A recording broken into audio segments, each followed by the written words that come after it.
7 guajolotes comieron y se retiraron. Yo me quité toda, como para camuflajear, me quité todo, porque está muy caliente el día. Y estuve haciendo algunos reclamos con él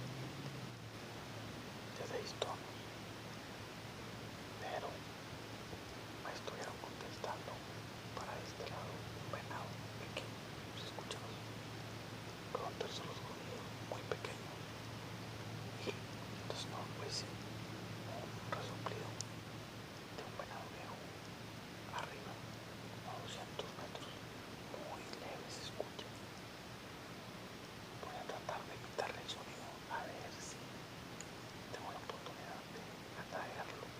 Este sonido, Snort Crazy o resoplido, funciona cuando ya la temporada de cacería va avanzada y los venados comienzan a ser más vocales, empiezan a hacer más sonidos para alejar a los machos que se encuentran en su zona y poderse reproducir a gusto o para buscar pelea. El tono es un resoplido parecido a cuando nos sonamos la nariz y después un tono grunt. Se lo voy a mostrar para que conozcan este tono y puedan atraer a los venados ya cuando la temporada está entrada a mediación de noviembre, como les comento.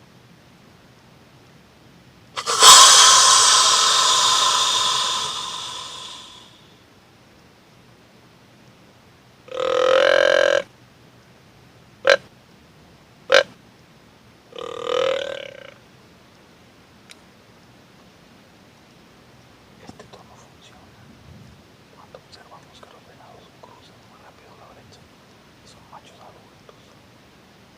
Hacemos este tono y ellos se vuelven para observar quién es el que está haciendo el tono o tratar de buscar pelea,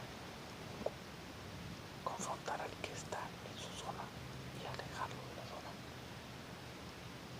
Si los venados no salen a 2 o 300 metros, nos encontramos tirando con arco, hacemos este tipo de sonidos y los atraemos. No hay que hacerlo repetitivamente, solamente 1 o 2 veces cada 10